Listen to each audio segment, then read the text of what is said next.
Hey everyone, my name is Christian Moon. I'm a sales engineer here at Zmanda. In this video, I will be going over how to create a protected item now that you have installed the Zmanda Pro client software onto a few of your devices. So if you missed those videos, I went over how to install it on a Windows system as well as a Linux system. It's an extremely simple process. You'll probably be able to figure it out on your own, but if not, feel free to check out the links in the description for how to do those operations. All right, so to create a protected item, you must have a device already linked, and we can go to the user that you want to create a protected item for. Once again, protected items are under each user, so that for a particular user, the data is deduplicated and encrypted on that level, so data between users does not get mixed up. And that's useful for a lot of different reasons. So let's click on our test user -demo username, and you can see here we've got our protected items, storage vaults, devices, and policies. Let's just double check. We can see that both of these devices are associated with our test user. So we can go ahead and create a protected item at this point. One note, you do need a storage vault eventually, and we'll cover that in the next video. If you're a trial user, we will automatically give you a terabyte of Wasabi storage to play around with and test on. If you decide later that you want to keep using our storage, you can, and just talk to our sales team, and we can get you sorted out there as well. So, how to create a protected item. You click the Add Protected Item button. You select the device that you want it to be associated with. So here I've got a Windows device as well as a Linux device. I'll just choose the Windows device.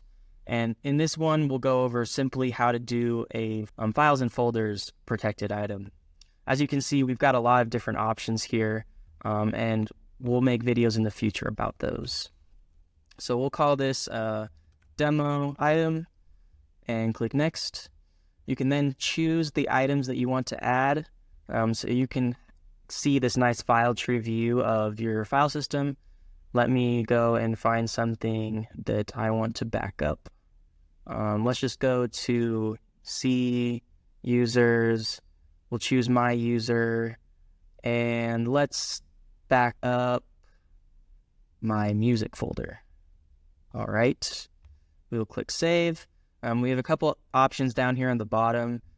Take file system snapshots, always rescan unchanged files. You can use these as desired and as needed for your situation.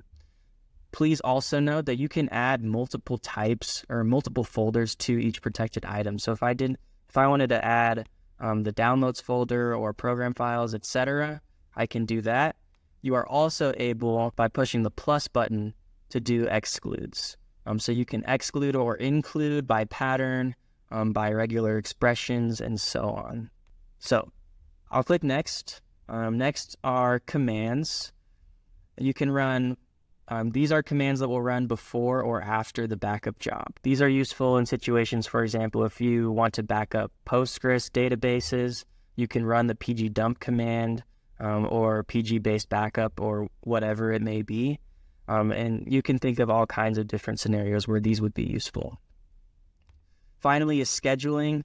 Scheduling is super simple. You're able to stack multiple schedules on top of each other for each protected item, which makes it so that you can achieve backup strategies like grandfather, father, son, and other things like that.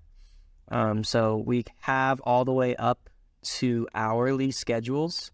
But once again, you can stack hourly schedules on top of each other and get down even to a more granular level.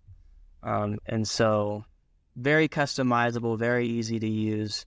I won't go into scheduling right now, but just so you know that it is here in the protected item category.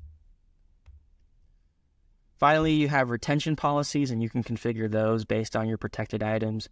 You can also configure those on a schedule level. So if you want your daily backups to be retained for a week, and then you want your hourly backups to be retained for a day or anything like that, that's completely possible.